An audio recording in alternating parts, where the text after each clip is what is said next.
मौन की शक्ति अपार है और मौन की गहराई में जाओ तो आनंद ही आनंद मिलेगा। इसलिए मनुष्य खुद को लंबे समय तक शांत कैसे रख सकता है और भीतर परमानंद कैसे हासिल कर सकता है, यही हम आज एक भिक्षु की प्रसिद्ध कहानी के माध्यम से जानेंगे। तो चलिए कहानी की शुरुआत करते हैं। दोस्तों, बहुत समय पहले की बात है। एक नगरी में एक गुरुवर जंगलों के बीच अपनी कुटिया बनाकर रहा करते थे। आसपास बहुत ही अच्छा वातावरण था, शांत वातावरण था। वहां जो कोई भी जाता था वह अपना दुख भूल जाता था। उस वातावरण की शांति में मन को एक असीम शांति प्राप्त होती थी, जिससे जो भी कोई वहां अपने दुख लेकर जाता वह उसे भूल जाया करता। एक दिन वह गुरु अपने कुछ शिष्यों को उपदेश दे रहे थे। वह कह रहे थे, हमें अत्यधिक कम बोलना चाहिए। हमारे पास 2 कान और 1 मुंह है। इसका अर्थ यह है कि हम जितना बोलते हैं उसका 2 गुना हमें सुनना चाहिए, और यही प्रकृति भी चाहती है। इसलिए उसने हमें इस रूप में ढाला है। इसलिए इस प्रकृति ने हमें 2 कान और 1 मुंह दिया है। तुमने देखा होगा कि इस प्रकृति में जिस भी पदार्थ की संख्या अत्यधिक है उस पदार्थ की कीमत उतनी ही कम है, और जो पदार्थ बहुत कम है उसकी कीमत उतनी ही ज्यादा है। और यही नियम हमारी जीभा पर भी लागू होता है। हम जितना कम बोलेंगे लोग हमारी बातों को उतना ही गहराई से समझेंगे, हमें उतनी ही गंभीरता से लेंगे। वह हमारी बात सुनेंगे, समझेंगे और हमारी इज्जत भी करेंगे। उन गुरु की यह बात सुनकर उन सभी शिष्यों में से एक शिष्य खड़ा हुआ और उसने उन गुरु से कहा है, गुरुवर, आपकी बातों को बीच में काटने के लिए क्षमा चाहता हूं, लेकिन मेरा एक प्रश्न है, क्या मैं आपसे पूछ सकता हूं? इस पर वह गुरुवर कहते हैं, अवश्य पूछो, तुम क्या पूछना चाहते हो? तभी शिष्य कहता है गुरुवर, यदि हम कम बोलेंगे तो हमारी बात सामने वाला किस तरह से समझ पाएगा? इस पर वह गुरुवर कहते हैं, तुम क्या कहना चाहते हो? तभी वह शिष्य उन गुरुवर से कहता है, गुरुवर, मान लीजिए कि मुझे किसी को उपदेश देना है और मैं उस उपदेश को थोड़ा ही बताता हूं, अर्थात कम बोलता हूं, तो भला वह उपदेश उन लोगों को किस तरह से समझ में आएगा? और यदि मैंने उनसे कम शब्द कहे, कम बातें कहीं, और उन लोगों को वह बात समझ नहीं आई, तो वो लोग मुझे गलत समझेंगे, या फिर यह भी हो सकता है कि वो लोग मेरी बातों का गलत मतलब निकाले। और हमने अक्सर अपने आसपास यह भी देखा है कि जब भी कोई झगड़ा करता है, मारपीट करता है, ऐसे समय पर जो व्यक्ति शांत रहता है, कम बोलता है, लोग उसे डरपोक समझते हैं, उसे मारते पीटते हैं, उसे डरपोक समझकर उसका उपहास करते हैं, अपशब्द कहते हैं, लेकिन वह कम बोलने वाला व्यक्ति उनसे कुछ नहीं कह पाता। इसीलिए है गुरुवर, तो ऐसे समय पर भी क्या हमारा शांत रहना उचित होगा? तभी वह गुरुवर मुस्कुराने लगे और अपने उस शिष्य से कहते हैं, मैं तुम्हें एक कहानी सुनाता हूं। इस कहानी के जरिए तुम्हें तुम्हारे सभी सवालों के जवाब मिल जाएंगे। इस कहानी को बड़े ही ध्यानपूर्वक सुनना और इसे समझने का प्रयास करना। बहुत समय पहले की बात है। एक छोटा सा राज्य था। उस राज्य का राजा अत्यधिक धनवान था। उसके पास किसी चीज की कोई कमी नहीं थी। उसका परिवार, उसका राज्य बहुत फला फूला हुआ था। प्रजा अपने राजा से बहुत खुश थी। प्रजा हमेशा अपने राजा का गुणगान किया करती थी। एक दिन वह राजा भरे राज दरबार में यह ऐलान करता है कि जो भी व्यक्ति मेरे मन की बात मुझे साफ और स्पष्ट तौर पर बता देगा, मैं उसे 100 सोने के सिक्के इनाम में दूंगा। राजा ने जो यह ऐलान किया था, यह बात पूरे राज्य में फैल गई। राज्य के हर कोने से बड़े बड़े विद्वान, बड़े बड़े साधु, बड़े बड़े पंडित, बड़े बड़े ज्ञानी सभी राज दरबार में उपस्थित होने लगे। कोई कहता कि है राजन, आप बहुत धनी हैं, तो कोई कहता आप बहुत विद्वान हैं। कोई उनकी राज्य की प्रशंसा करता, तो कोई उनकी वीरता की गुण गाता। कोई उनकी प्रजा के बारे में कहता, तो कोई उनकी ज्ञान की बातें करता। लेकिन सभी की बातें सुनकर राजा केवल एक ही बात कहता था, नहीं, इनमें से कोई भी बात मेरे मन में नहीं है। इनमें से कोई भी बात मेरे दिल की है ही नहीं। सभी ने बहुत प्रयत्न किए, सभी ने बहुत अच्छी अच्छी बातें उस राजा को बताई, लेकिन राजा हर बार केवल एक ही बात कहता था कि जो भी बातें आप लोगों ने कही हैं, ऐसी कोई भी बात मेरे मन में है ही नहीं। ये बात सुनकर वहां पर उपस्थित सभी लोग बहुत निराश हो चुके थे। किसी को कुछ समझ नहीं आ रहा था कि आखिर राजा के मन में क्या चल रहा है। राजा किस बात से प्रसन्न होंगे और कैसे उन्हें वह 100 सोने के सिक्के प्राप्त होंगे। जहां एक तरफ राज दरबार में बड़े बड़े विद्वान पंडित साधु उपस्थित थे, वहीं दूसरी तरफ उसी नगर में एक गरीब ब्राह्मण भी रहता था। एक दिन उसकी पत्नी उस ब्राह्मण से कहती है, आप यहां बैठे बैठे क्या कर रहे हो? राज दरबार में जाओ। राजा ने ऐलान किया है कि जो भी उनके मन की बात उन्हें बताएगा, उन्हें वह 100 सोने के सिक्के इनाम में देंगे। यह आवाज सुनने के बाद से बड़े बड़े विद्वान, बड़े बड़े पंडित, बड़े बड़े साधु और बड़े बड़े ज्ञानी राजा के दरबार में उपस्थित हैं और उन्हें तरह तरह की बातें बता रहे हैं। आप भी वहां क्यों नहीं जाते? आप भी वहां जाओ, राजा को उनके मन की बात बताओ ताकि राजा प्रसन्न हो सके और आपको इनाम में 100 सोने के सिक्के दें। अपनी पत्नी की यह बात सुनकर वह ब्राह्मण कहता है, तुम मूर्ख हो क्या? वे लोग राजा के बड़े खास लोग हैं, वो बड़े विद्वान हैं, पंडित हैं, ज्ञानी हैं उनके सामने। भला मैं क्या हूं? वह काम बड़े बड़े पंडितों का है, बड़े बड़े साधुओं का है, जिसने भी इस दुनिया का बहुत सारा ज्ञान अर्जित किया होगा। यह उसी के बस की बात है, मेरे बस की नहीं।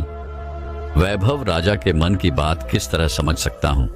हम गरीब हैं और हमें उस राज दरबार में जाने के लिए भी अनुमति चाहिए, और ऐसे में तुम मुझे उस राज दरबार में भेजना चाहती हो? यदि मैंने उनके मन की बात कह भी दी तो वह भला हमें 100 सोने के मोहरे क्यों देंगे?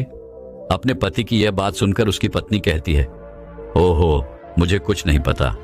आप उस राज दरबार में जाइए और जैसा मैं कहती हूं बिल्कुल वैसा कीजिए। जब आप उस राज दरबार में जाएंगे और राजा जब आपकी तरफ देख रहे होंगे, तब आपको पूर्व दिशा की तरफ अपनी एक उंगली उठा देनी है। और मुझे पता है कि राजा बहुत समझदार है, वह आपकी बात जरूर समझ जाएगा और आपको 100 सोने के सिक्के इनाम में देगा। अपने पत्नी की यह बात सुनकर वह ब्राह्मण जोर से हंस पड़ता है और कहता है, अरे तुम मूर्ख हो गई हो क्या?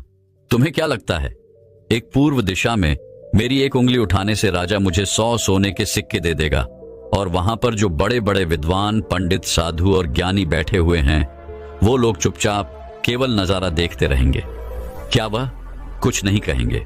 इस पर उस ब्राह्मण की पत्नी कहती है, मैंने आपसे जितना कहा है आप बस उतना कीजिए और आप देखेंगे कि राजा आपको ही 100 सोने के सिक्के इनाम में देंगे। ब्राह्मण की पत्नी जैसे तैसे अपने पति को मना लेती है। अगले ही दिन वह ब्राह्मण राज दरबार में पहुंचता है। वह ब्राह्मण बहुत ही डरा सहमा हुआ था। इतने लोगों की भीड़ को देखकर वह बहुत डर रहा था, लेकिन वह अपनी पत्नी की बात मानकर उस राज दरबार में उपस्थित खड़ा रहा। जैसे ही राजा की नजर उस ब्राह्मण पर पड़ी, वह ब्राह्मण अपनी पत्नी की बात मानते हुए एक उंगली पूर्व दिशा की तरफ उठा देता है।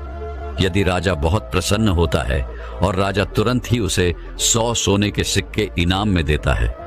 ये सब देख वहां पर उपस्थित बड़े बड़े विद्वान, पंडित, साधु और ज्ञानी सभी लोग आश्चर्यचकित रह गए कि आखिर ऐसा इसने क्या कह दिया जो राजा को बहुत अच्छा लगा। हर कोई यह सोचकर हैरान था कि इस ब्राह्मण ने तो केवल एक उंगली ही उठाई थी और इसे 100 सोने के सिक्के मिल भी गए। यह सब देखकर वहां पर उपस्थित हर कोई अचरज में था और वह ब्राह्मण अपने 100 सोने के सिक्के लेकर अपने घर लौट गया और खुशी खुशी वह 100 सोने के सिक्के अपनी बीवी के हाथ में रख देता है और कहता है, राजा ने मुझे ये 100 सोने के सिक्के इनाम में दिए हैं और जैसा कि तुमने कहा था, मैंने पूर्व दिशा की तरफ केवल एक उंगली ही उठाई थी, लेकिन मैं अब तक यह समझ नहीं पाया कि इसका अर्थ क्या हुआ। उस राजा को मेरी इस एक उंगली से क्या समझ में आया? उस ब्राह्मण की पत्नी उस ब्राह्मण से कहती है, यह सब जाने दो, आपको यह बात बताकर कोई मतलब नहीं। आप बैठ जाओ और कल फिर आपको उसी राज दरबार में फिर जाना है। वह ब्राह्मण कहता है, कल फिर जाना है? नहीं नहीं, मैं नहीं जाऊंगा। वैसे भी आज सभी लोग मुझे घूर घूर कर देख रहे थे। न बाबा न मैं नहीं जाऊंगा। लेकिन जैसे तैसे उसकी पत्नी उसे समझा लेती है। अगले दिन ब्राह्मण एक बार फिर तैयार होता है और अपनी पत्नी से पूछता है, अच्छा बताओ आज मुझे क्या करना है? तभी उस ब्राह्मण की पत्नी कहती है, आज आपको पश्चिम दिशा की तरफ अपनी एक उंगली उठानी है। वह अपनी पत्नी की बात मानकर फिर से एक बार राज दरबार पहुंच जाता है। जैसे ही राजा की नजर उस पर पहुंचती है, वह ब्राह्मण अपनी एक उंगली पश्चिम दिशा की ओर उठा देता है। यह देख राजा एक बार फिर प्रसन्न हो जाता है। वह राजा उन्हें 100 सोने के सिक्के फिर से इनाम दे देता है। यह सब देखकर वहां पर उपस्थित हर कोई बड़ा हैरान थे। हर कोई अचरज में था कि आखिर यह सब हो क्या रहा है। हम यहां पर अच्छी अच्छी बातें बता रहे हैं, राजा को तरह तरह का ज्ञान दे रहे हैं, लेकिन राजा उससे प्रसन्न नहीं हो रहे। और यह ब्राह्मण है कि केवल एक उंगली उठाता है और राजा उसकी बातों से खुश हो जाते हैं, उसे 100 सोने के सिक्के ही इनाम में दे देते हैं। और तो और यह कुछ बोलता भी नहीं, चुपचाप आता है, उंगली उठाता है, इनाम लेता है और चला जाता है।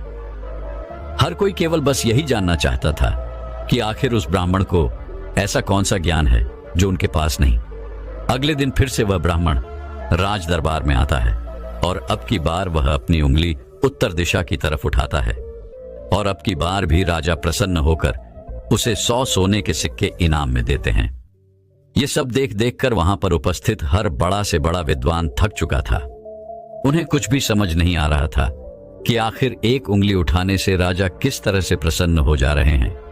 यह बात देखकर हर किसी ने यह तय किया कि अब यदि उंगली उठाने से ही उन्हें इनाम मिल सकता है तो वह राजा के सामने बड़ी बड़ी बातें क्यों करें, बड़ा बड़ा ज्ञान राजा को क्यों बताएं। उससे अच्छा है कि वो सब मिलकर एक ही दिशा की तरफ उंगली उठाएंगे। सभी ने मिलकर यह तय कर लिया था। अगले दिन सुबह सुबह वह ब्राह्मण फिर से राज दरबार में आने के लिए तैयार हो रहा था और वह अपनी पत्नी से पूछता है, बताओ आज मुझे क्या करना होगा। इस पर उसकी पत्नी कहती है, आज आपको कुछ नहीं करना, आज आप घर पर ही बैठे। उस दिन सभी ब्राह्मण, सभी विद्वान, सभी साधु संत वहां पर उपस्थित थे। राजा के आते ही सब खड़े हुए। जैसे ही राजा की नजर उनसे मिली, सभी ने दक्षिण दिशा की तरफ अपनी उंगली उठा दी। यह देखकर राजा को बड़ा क्रोध आया। राजा ने गुस्से में सभी पंडितों को, सभी विद्वानों को कारावास में डलवा दिया। और यह देखकर वहां पर उपस्थित हर बड़ा से बड़ा विद्वान आश्चर्यचकित था। वो हैरान था कि आखिर हमने ऐसी क्या गलती कर दी। जब वो ब्राह्मण अलग अलग दिशाओं में अपनी उंगली उठाता है तो उसे 100-100 सोने के सिक्के इनाम में मिलते हैं, और आज जब हमने एक साथ एक ही दिशा की तरफ अपनी उंगली उठाई तो हमने क्या गलत कर दिया। भला राजा क्या समझ रहा है। ऐसा कौन सा ज्ञान है, ऐसा कौन सा राज है जो हम नहीं जानते, जिसके बारे में हम में से किसी को कुछ नहीं पता। यह उंगली करने वाला कौन सा नया ज्ञान है जो हमने आज तक नहीं सीखा, जिसके बारे में हम में से किसी को आज तक कुछ नहीं पता। जब उन विद्वानों की पत्नियों को यह पता चला कि राजा ने उन्हें कारावास में डाल दिया है, तब उनकी पत्नी राजा के पास विनती करने आई कि वे उन्हें छोड़ दें। उनसे गलती हो गई, लेकिन राजा ने किसी की एक न सुनी। और जब उन सभी को यह लगने लगा कि राजा उनके पतियों को नहीं छोड़ने वाले, तो वे सभी उसी ब्राह्मण के पास पहुंचे और वहां जाकर वो उनसे विनती करने लगे कि वह उनके पतियों की मदद करे, उन्हें कारावास से बाहर निकाले। राजा ने उन्हें कारावास में डाल दिया है और हमने उनसे कई बार विनती की, आग्रह किया कि वो उन्हें छोड़ दे, उनसे गलती हो गई, लेकिन राजा ने एक न सुनी। इसलिए हम सभी आपके पास आए हैं, कृपया हमारी मदद करें। उस ब्राह्मण ने और उसकी पत्नी ने सारी बातें ध्यानपूर्वक सुनी। उसके बाद उस गरीब ब्राह्मण की पत्नी राज दरबार जाती है, और जैसे ही राज दरबार में राजा की नजर उस गरीब ब्राह्मण की पत्नी पर पड़ती है तो राजा अपनी 2 उंगलियां खड़ा करता है, और तभी वह ब्राह्मण की पत्नी अपने पैर पर ताली मारती है। यह देखकर राजा तुरंत ही अपने अधिकारों को आदेश देता है कि जाओ, उन सभी को कारावासियों से बाहर निकालो। यह सब देखकर वहां पर जो उपस्थित पंडित थे, उनकी हैरानी का कोई ठिकाना नहीं रह गया था। उन्हें यह समझ ही नहीं आ रहा था, क्या आखिर यह कौन सी विद्या है, यह कौन सा ज्ञान है। कभी वह ब्राह्मण एक उंगली खड़ी करता है, कभी राजा 2 उंगलियां खड़ी करता है, और कभी यह ब्राह्मण की पत्नी अपने टांगों पर ताली पीटती है। आखिर ये सब चल क्या रहा है, आखिर ये सब हो क्या रहा है। सभी मिलकर यह तय करते हैं कि इसका जवाब तो हमें वह गरीब ब्राह्मण ही देगा। इसलिए सभी मिलकर उस गरीब ब्राह्मण के घर पहुंचते हैं, और उन सभी पंडितों में से एक पंडित उन गरीब ब्राह्मण से कहता है, आप ही हमें बताइए, यह कौन सी विद्या है जो हम नहीं जानते। आपको भला राजा ने इतनी बार इनाम क्यों दिया? और जब हमने एक दिशा में उंगली उठाई तो हमें कारावास में डाल दिया। और जब हमारी पत्नियां हमें छुड़ाने आई, उन्होंने राजा से विनती की, राजा से आग्रह किया कि वह हमें छोड़ दें, लेकिन राजा ने उनकी एक ना सुनी। और जब आपकी पत्नी उसी राज दरबार में आती है तो उनके केवल एक आदेश पर, उनके केवल एक इशारे पर राजा हमें कारावास से छोड़ देता है। आखिर यह सब हो क्या रहा है? आखिर आपने यह सब कैसे किया? क्या आप हमें भी यह ज्ञान दे सकते हैं? क्या आप हमें भी यह विद्या सिखा सकते हैं? उन सभी की यह बात सुनकर तो ब्राह्मण उन सभी से कहता है, इसमें मैंने कुछ नहीं किया है, ये सब तो मेरी पत्नी का किया धरा है। ये सब ज्ञान तो उसने ही मुझे दिया है, और उसने जैसा मुझसे कहा मैं वैसा करता चला गया। तभी वो ब्राह्मण की पत्नी उन पंडितों से कहती है, मैंने पहले दिन अपने पति को कहा था कि वह पूर्व दिशा की ओर अपनी एक उंगली उठाए, और उन्होंने बिल्कुल वैसा ही किया, क्योंकि राजा का पूरा राज्य पूर्व दिशा में फैला हुआ है, और पूर्व दिशा में उनका यह राज्य अटल रहे, अटल रहे। कुछ यही बात राजा के मन में भी चल रही थी, जो राजा के दिल की बात थी। इसीलिए राजा प्रसन्न हुआ और राजा ने मेरे पति को 100 सोने के सिक्के दिए। दूसरे दिन जब मेरे पति आए तो मैंने उन्हें कहा कि तुम आज के दिन पश्चिम दिशा की तरफ अपनी एक उंगली उठाना, जिसका अर्थ यह था कि आपका राज्य सूरज के उगने से ढलने तक के बीच में आप ही का राज्य रहेगा। यह बात राजा समझ चुके थे, क्योंकि राजा बहुत ज्ञानी है। इसी कारण राजा ने फिर से प्रसन्न होकर मेरे पति को 100 सोने के सिक्के दिए। तीसरे दिन मैंने अपने पति को यह कहा था कि वह उत्तर दिशा की ओर अपनी उंगली उठाए, और इन्होंने राज दराबाद में बिल्कुल वैसा ही किया। उत्तर दिशा की तरफ उंगली उठाने का अर्थ यह था कि जिस प्रकार इस राज्य के जो पहले राजा थे उनका राज्य अटल था, ठीक उसी प्रकार आपका राज्य भी अटल रहेगा।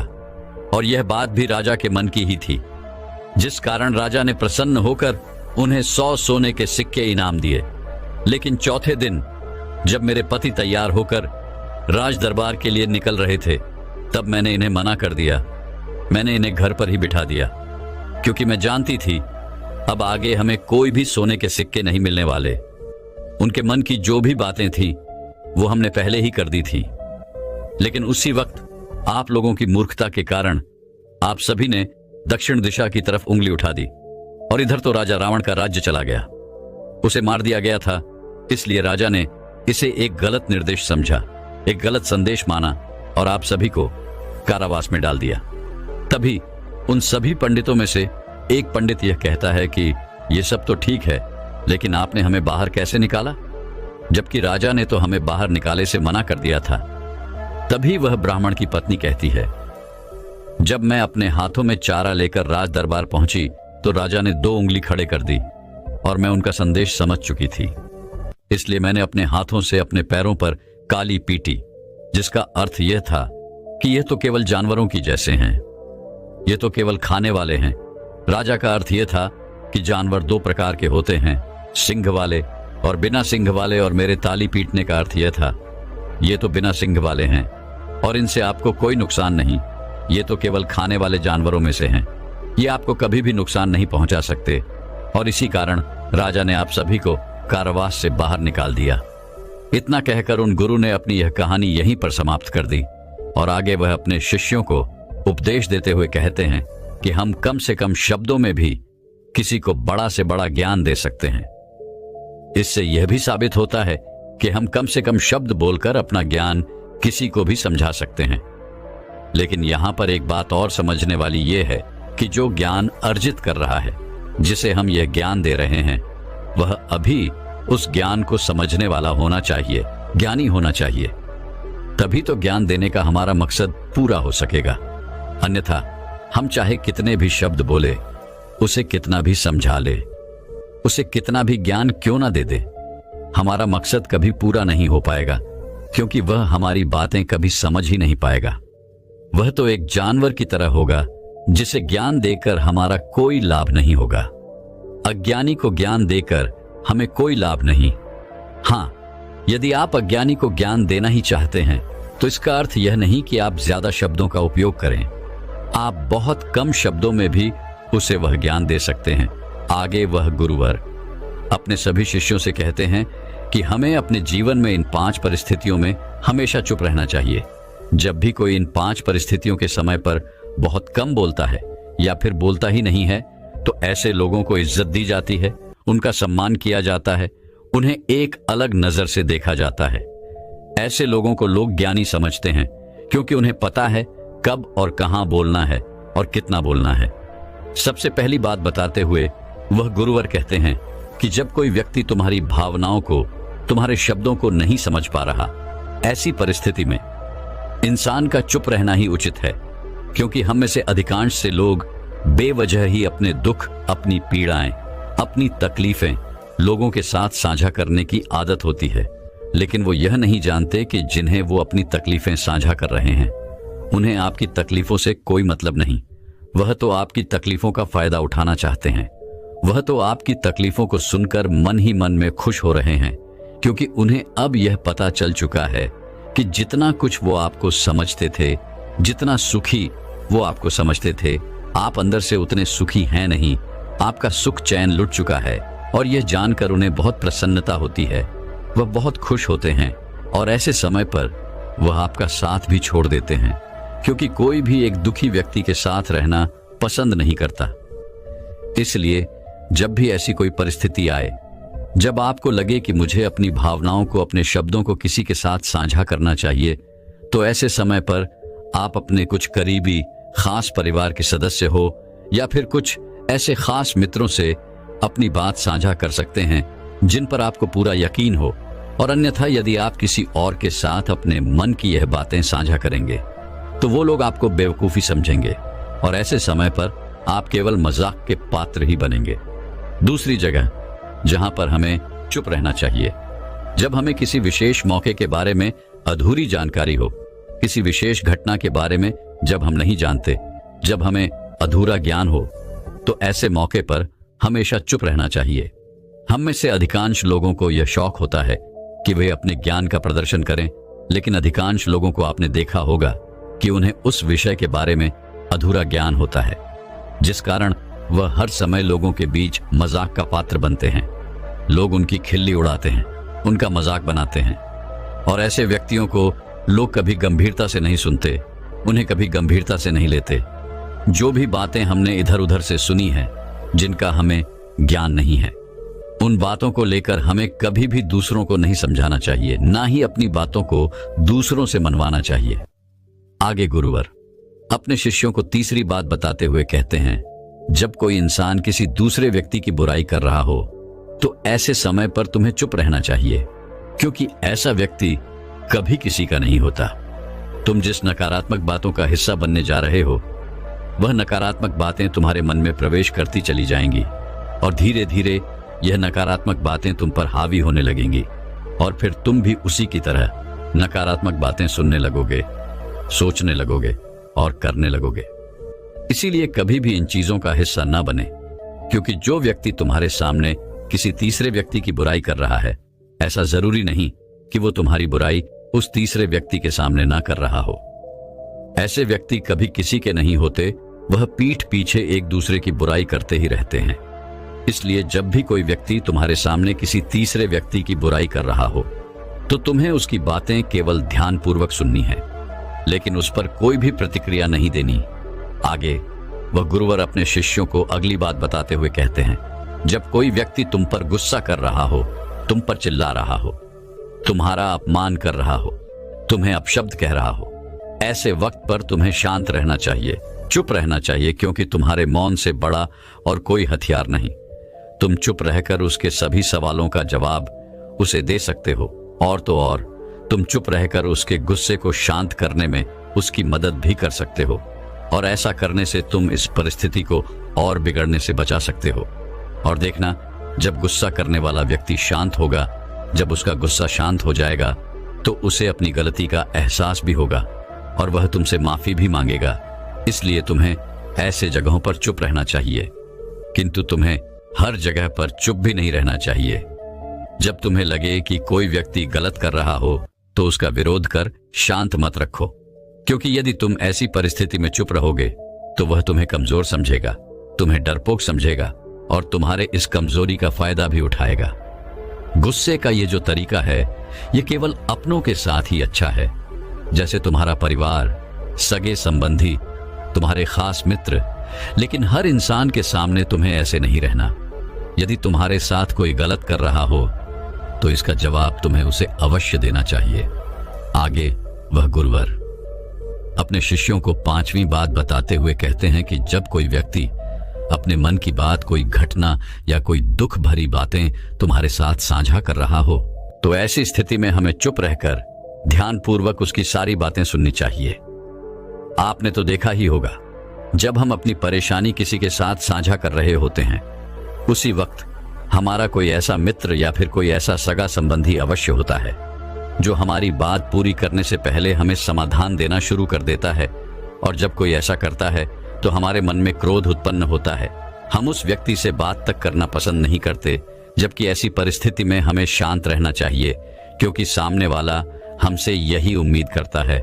हम शांत रहकर उसकी सारी बातें ध्यानपूर्वक सुने, जिससे जब वह अपनी बात पूरी करे तो उसे शांति का अनुभव हो। और जब हम ऐसा करते हैं तो उसके मन में हमारे लिए और भी इज्जत बढ़ जाती है। वह यह जान पाता है कि कोई तो है जो हमारी बातें सुनता है, हमें समझता है, जिससे वह तुम्हारी और भी इज्जत करता है, वह तुम्हारा और भी सम्मान करने लगता है। इसलिए ऐसी परिस्थितियों में हमें चुप रहना चाहिए।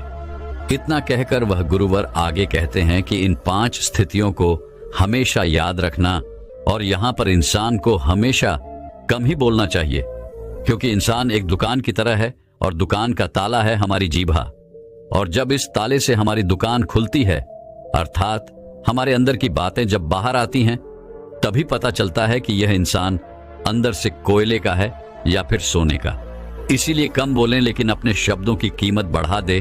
और यह तभी होगा जब आप हर परिस्थितियों में सोच समझकर बोलेंगे, कम बोलेंगे और उचित बोलेंगे। तो चलिए दर्शकों, अब हर व्यक्ति का कर्म कैसे वापस लौट के आता है, इस विषय पर एक अद्भुत अगली कहानी की शुरुआत करते हैं। दोस्तों, कहा जाता है कि कर्म किसी मनुष्य का मोहताज नहीं होता, बल्कि हम मनुष्य कर्मों के मोहताज अवश्य होते हैं, क्योंकि कर्म सर्वोपरि है, सर्वश्रेष्ठ है। और यदि कोई मनुष्य ये सोचता है कि वो कोई कर्म नहीं करता, तो ये उसकी सबसे बड़ी भूल है, क्योंकि बिना कर्म के कोई भी मनुष्य एक पल के लिए भी जीवित नहीं रह सकता। क्योंकि यह संसार इसी तरह से बनाया गया है, और इस संसार में हर एक मनुष्य अपना कर्म अवश्य करता है, वो चाहे या ना चाहे, लेकिन उसे कर्म तो करने ही पड़ते हैं, और ये जरूरी भी है। और ऐसा कोई जरूरी नहीं है कि हर मनुष्य रोज रोज पूजा पाठ करे, मंदिर जाए, दान दक्षिणा दे, बल्कि जरूरी तो यह है कि वो इंसान कुछ ऐसे कर्म करे कि जहां पर भी वो जाए लोग उसका सम्मान करें, उसका आदर करें। और जो कोई मनुष्य प्रकृति के हर एक नियमों का पालन करता है, वह परमात्मा के करीब होता है। और यदि परमात्मा भी इस संसार में जन्म लेते हैं, तो उन्हें भी इस संसार के नियमों का पालन करना ही पड़ता है। उन्हें अपने जीवन में कर्मों को करना ही पड़ता है। इससे कोई मुक्त नहीं हो सकता, क्योंकि यही इस संसार का नियम है। पर यहां पर कर्म भी 2 प्रकार के होते हैं, अच्छे और बुरे। यदि कोई अच्छा मनुष्य है, जिसकी सोच अच्छी है, सकारात्मक है, जो लोगों के प्रति दया का भाव रखता है, वह मनुष्य हमेशा अच्छे कर्म करता है। वहीं पर जिस मनुष्य के अंदर द्वेष है, घृणा है, लालच है, जो लोगों के प्रति ईर्ष्या रखता है, वह बुरे कर्म करने से पीछे नहीं हटता। हमें अपने जीवन में अच्छे कर्मों को अपनाना चाहिए और बुरे कर्मों का त्याग करना चाहिए, क्योंकि हमारे अच्छे कर्म हमें प्रकृति की दिशा में ले जाते हैं, और वहीं पर बुरे कर्म मनुष्य के पतन की ओर ले जाते हैं। कोई भी व्यक्ति हो, उसके अच्छे और बुरे दोनों ही कर्म उसे इसी संसार में भोगने पड़ते हैं। परमात्मा कभी हमें कोई सजा नहीं देते, बल्कि हम जैसे कर्म करते हैं वैसे ही फल हमें मिलते हैं। यदि कर्म अच्छे होंगे तो उनका फल आपको अवश्य मिलेगा, और यदि कर्म बुरे होंगे तो उसकी सजा भी आप ही को भोगनी पड़ेगी। आपके जीवन में भी कई बार ऐसी घड़ी आई होगी जब आपने असमंजस में कोई फैसला ले लिया होगा, लेकिन वह फैसला प्रकृति के खिलाफ होगा। और आप जब यह फैसला ले लेते हैं तो आप इससे संतुष्ट नहीं रहते। आपके मन में एक तनाव रहता है, एक डर रहता है कि हमने जो फैसला लिया है वह सही है या गलत।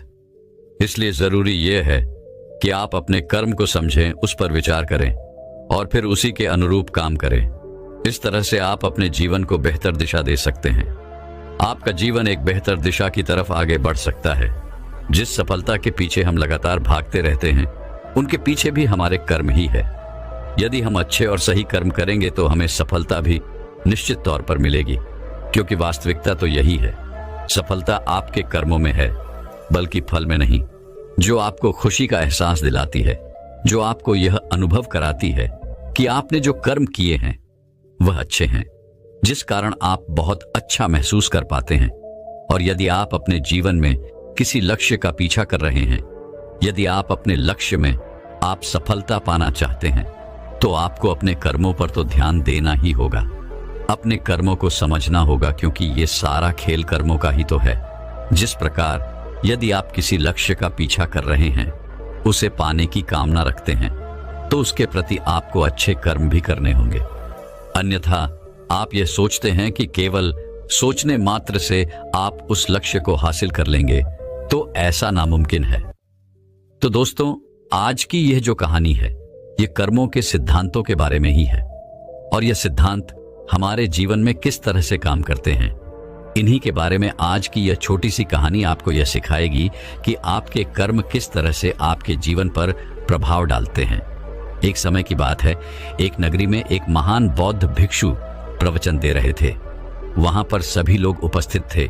जैसे ही प्रवचन समाप्त हुआ, उन प्रवचन सुनने वालों में से एक व्यक्ति ने उन बौद्ध भिक्षु से कहा, है गुरुवर, मेरे मन में एक प्रश्न है। यदि आपकी आज्ञा हो तो मैं आपसे पूछना चाहता हूं। इस पर वह बौद्ध भिक्षु उस व्यक्ति से कहते हैं, हाँ जरूर पूछिए, आपका क्या प्रश्न है। इस पर वह व्यक्ति उन बौद्ध भिक्षु से कहता है गुरुवर, मैं अपने जीवन में सभी कार्य करता हूं। मैं कभी किसी का बुरा नहीं सोचता, बुरा नहीं करता।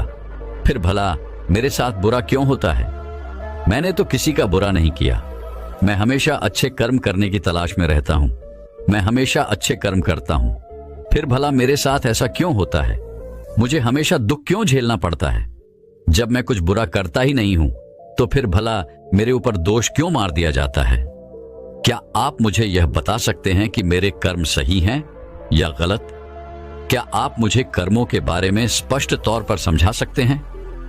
क्या आप मुझे कर्मों के उन सिद्धांतों के बारे में बता सकते हैं जिसकी मदद से मैं अपने कर्मों को और सुधार सकूं?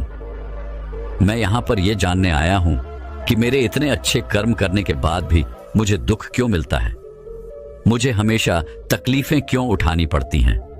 और मैंने तो यह भी देखा है कि जो मनुष्य दूसरे को तकलीफ देता है, दूसरों के प्रति मन में ईर्ष्या रखता है, वह हमेशा खुश रहता है, उसके साथ हमेशा अच्छा होता है। ऐसा क्यों?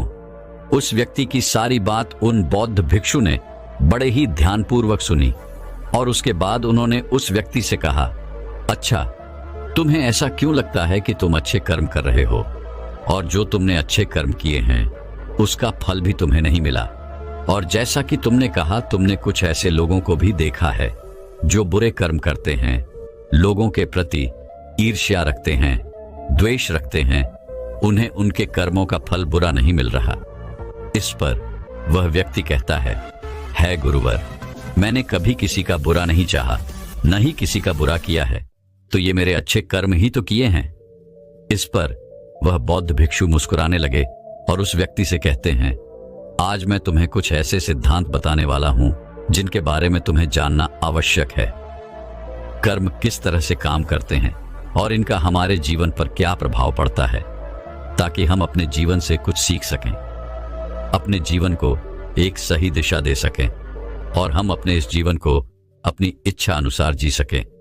क्योंकि आप में से कईयों ने यह सुना होगा कि हमारे कर्म ही हमारा भाग्य है। इसलिए मैं आपको यह समझाना चाहता हूं कि हमारे कर्म कोई पत्थर की लकीर नहीं जिन्हें बदला नहीं जा सकता, बल्कि हम अपने जीवन को उन विचारों से, उन कार्यों से बदल सकते हैं जिन्हें हम अभी चुनते हैं। क्योंकि इस संसार में ऐसा कोई मनुष्य नहीं है जो बिना कर्म किए जीवित रह सके, क्योंकि हम में से हर एक व्यक्ति अपने जीवन में कर्म करता ही है। और हमारे द्वारा सुबह से लेकर रात तक होने वाली शारीरिक और मानसिक कार्य जो हमारे ऊपर असर डालते हैं, ये सब हमारे कर्म ही है। यह कर्म केवल वह नहीं जो हम बाहरी तौर पर करते हैं या फिर बाहरी तौर पर हमें दिखाई पड़ता है, बल्कि हमारे कहे गए शब्द, हमारे विचार, हमारे भाव, यह भी कर्म ही है। कोई भी ऐसा कर्म जिसका होने का कारण हम हैं, वह हमारे कर्म ही होते हैं।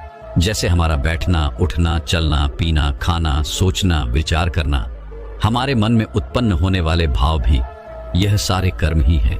सबसे पहले तो तुम्हें यह समझने की आवश्यकता है कि इस ब्रह्मांड में जो भी ऊर्जा है उसका एक रूप है जिसमें हमारे विचार और भावनाएं भी शामिल हैं, जो निरंतर चलता रहता है। और फिर जब हम अपने विचार, अपनी भावनाओं को इस ब्रह्मांड की ओर छोड़ते हैं, चाहे वह अच्छे हों या बुरे, वह ऊर्जा कभी नष्ट नहीं होती, बल्कि यह तो किसी न किसी रूप में हमारे पास वापस लौट कर आती है। और यदि यह ऊर्जा सकारात्मक होगी तो इसका परिणाम आपको सकारात्मक मिलेगा, और वहीं पर यदि यह ऊर्जा नकारात्मक होगी तो इसका परिणाम आपको नकारात्मक ही मिलेगा। आगे वो बौद्ध भिक्षु उस व्यक्ति से कहते हैं कि मैं तुम्हें अब कर्मों के कुछ सिद्धांत के बारे में बताने वाला हूं। जीने जानने के बाद तुम्हें यह स्पष्ट हो जाएगा कि तुमने अच्छे कर्म किए या बुरे, और यह कर्म हमारे जीवन में किस तरह से असर डालते हैं, हमारे जीवन पर इसका किस तरह से प्रभाव पड़ता है। आगे वह बौद्ध भिक्षु उस व्यक्ति से कहते हैं कि कर्मों का पहला सिद्धांत यह कहता है कि हम जो भी विचार या ऊर्जा इस ब्रह्मांड को देते हैं, वह हमारे पास अवश्य लौट कर आती है, फिर चाहे वह सकारात्मक हो या नकारात्मक। यदि तुमने अच्छी ऊर्जा ब्रह्मांड की ओर भेजी होगी तो तुम्हारे पास अच्छी ऊर्जा ही लौट कर आएगी। यदि तुमने नकारात्मक ऊर्जा इस ब्रह्मांड की ओर भेजी होगी तो नकारात्मक ऊर्जा ही तुम्हारे पास वापस लौटेगी, क्योंकि यह ब्रह्मांड अच्छे और बुरे का भेद नहीं समझता। अच्छा क्या है, बुरा क्या है, यह नहीं जानता। अच्छा और बुरा इसकी पहचान करना तो हमें आता है, इसलिए हमें अपने मन में अच्छे विचार रखने चाहिए ताकि आपको अच्छे फल मिल सके।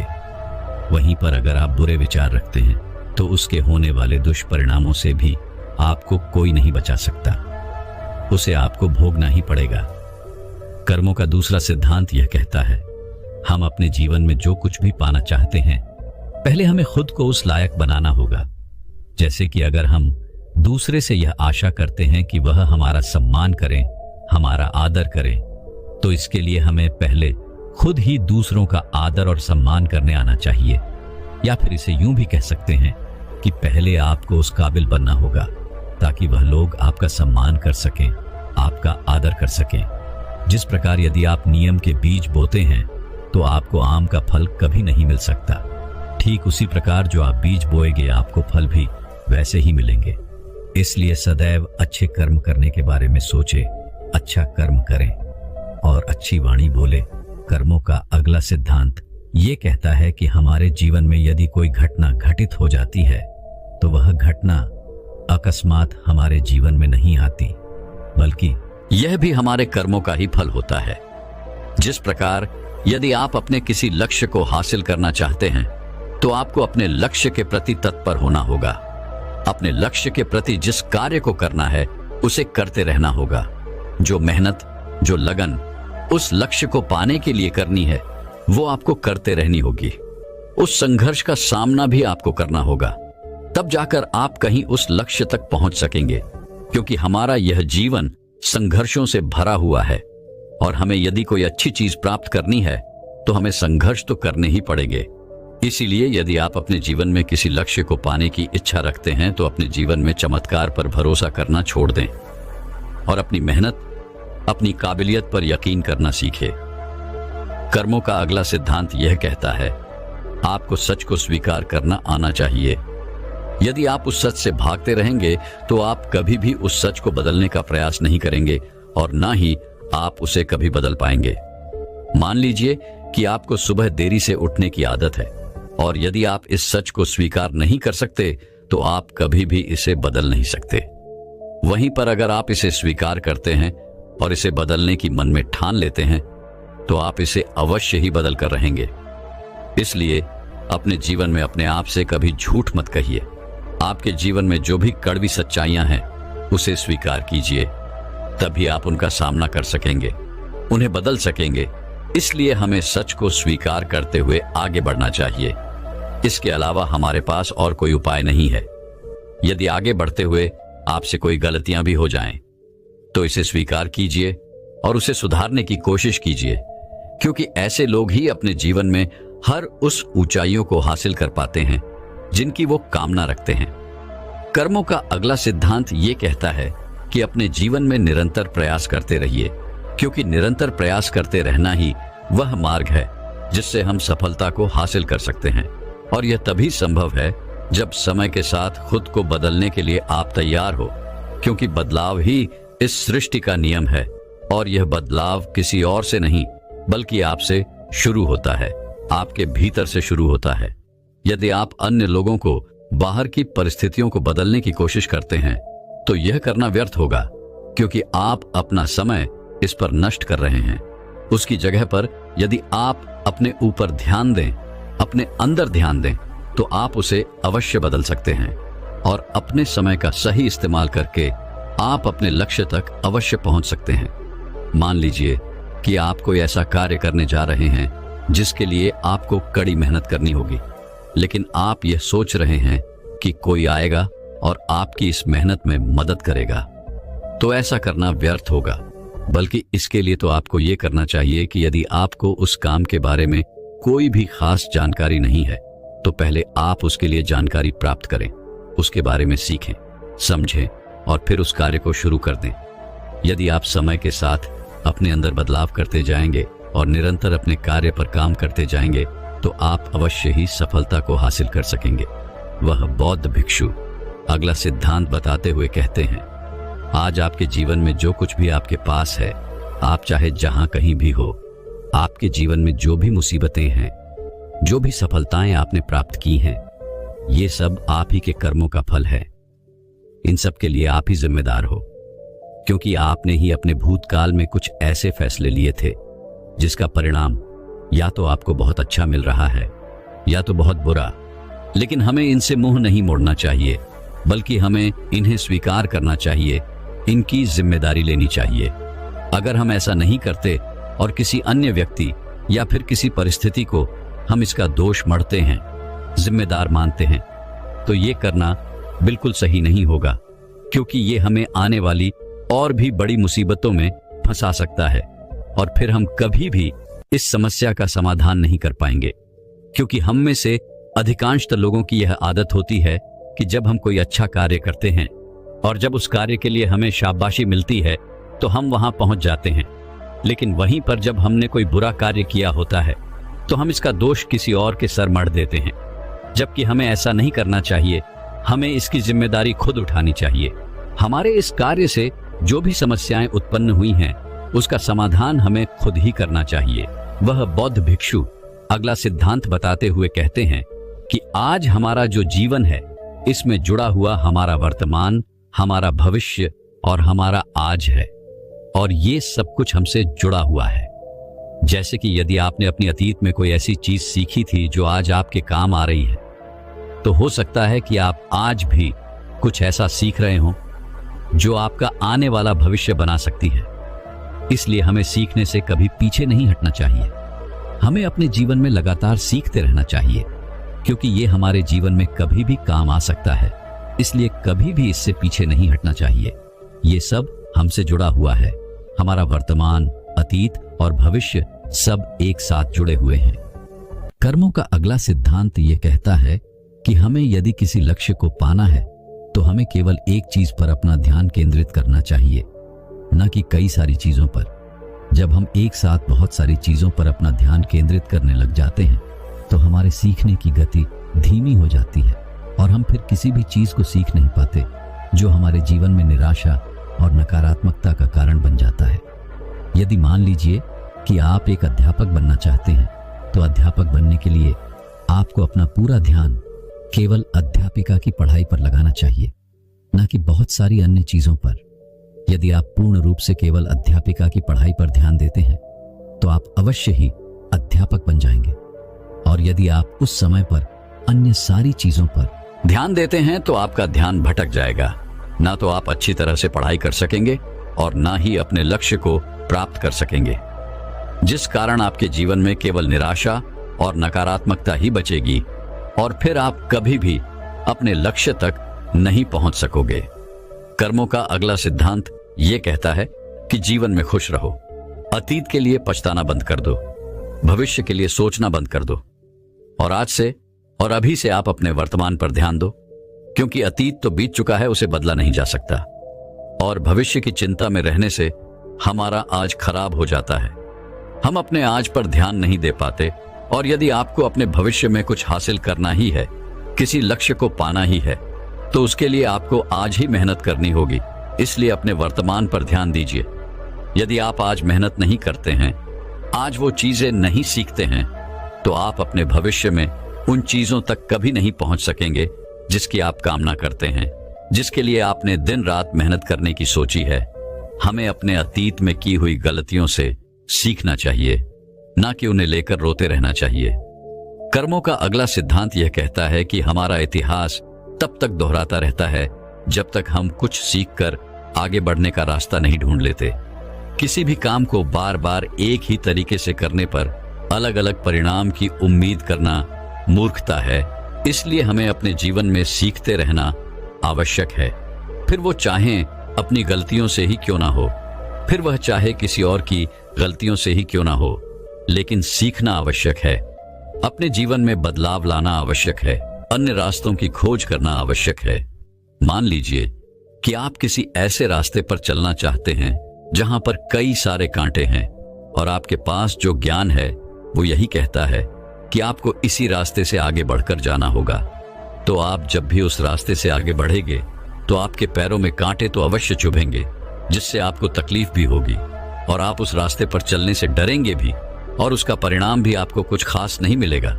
लेकिन यहीं पर आप यदि अपनी इस गलती से सीख लें तो आप ये समझ सकते हैं कि आप कोई और रास्ता ढूंढ सकते हैं अपने उस मंजिल तक पहुंचने के लिए जहां पर कांटे ना हो, और वह रास्ता भी आपके लिए सही हो, क्योंकि एक ही गलती बार बार दोहराना आपको कभी भी अपने लक्ष्य तक पहुंचने नहीं देगा। इसलिए अपने रास्तों को बदलकर देखना भी जरूरी है। अपनी गलतियों से सीखना और उन्हें सुधारना भी बहुत जरूरी है। आखिरी सिद्धांत यह कहता है, हमारे जीवन में होने वाले बड़े बदलाव, इनके लिए थोड़ा समय लगता है। इसलिए जीवन में बड़ी सफलता लगातार प्रयास करते और लंबे समय तक धैर्य रखने से मिलती है। इसलिए यदि हम अपने जीवन में लंबे समय तक चलने वाले परिणाम चाहते हैं तो हमें धैर्य रखना भी आवश्यक है। यदि हम जल्दबाजी में ये सारे कार्य करें तो आगे चलकर हमें इसके परिणाम उतने अच्छे नहीं मिल पाते, और अगर हम धैर्य से कोई सही फैसला लेते हैं तो उसके परिणाम भी हमें लंबे समय तक और अच्छे मिलते हैं। जिस प्रकार यदि आप किसी आम का पेड़ लगाते हैं तो पेड़ लगाने के कुछ दिनों बाद ही वह बड़ा नहीं हो जाता और ना ही उसमें कोई फल मिलते हैं। यदि आपको आम के यानी कि उस फल की प्राप्ति करनी है तो उस पेड़ को बड़ा होने तक का समय आपको देना पड़ेगा, यानी कि धैर्य तो आपको रखना ही पड़ेगा। और यदि आपके पास धैर्य नहीं है तो आप उस पेड़ को नष्ट कर देंगे, जिससे आपको ना तो वो फल मिलेगा और ना ही वो परिणाम। और हम अपने जीवन में भी तो कुछ ऐसा ही करते हैं। जब हम किसी कार्य को शुरू करते हैं तो हम ये सोचते हैं कि हमें जल्दी जल्दी वो परिणाम मिल जाए ताकि हम अपने लोगों को बता सकें, अपने परिवार के साथ वो खुशियां बांट सकें। लेकिन आप ये भूल जाते हैं कि जब हम किसी कार्य को शुरू करते हैं तो उसमें हम बिल्कुल जीरो होते हैं, और 0 से 1 तक पहुंचने में हमें थोड़ा समय लगता है और 1 से 10 तक पहुंचने में हमें थोड़ा और समय लगता है। लेकिन यह जो समय है, यह जो अनुभव है, यही आपको सिखाता है कि आपके जीवन में जो बड़े बदलाव आने वाले हैं उसके लिए आपको समय देना होगा, आपको ध्यान रखना होगा। तभी आप 0 से लेकर के 10 तक पहुंचने की क्षमता जुटा पाएंगे। और जब हम अपने अंदर वह जज्बा रखते हैं तो एक ना एक दिन हमें सफलता अवश्य मिलती है। दोस्तों, मैं उम्मीद करता हूं कि यह कहानी सुनने से आपके जीवन में अच्छे बदलाव आए होंगे। आपको इस वीडियो से क्या सीखने मिला, ये कमेंट करके जरूर बताएं। और अपने परिवार, दोस्तों या आपके करीबी इंसान के साथ ये कहानी शेयर करके उन्हें भी इस ज्ञान से परिचित करवाएं। बाकी अगर आपको यह वीडियो दिल से अच्छी लगी हो तभी इस वीडियो को लाइक कर देना। और आपने अब तक इस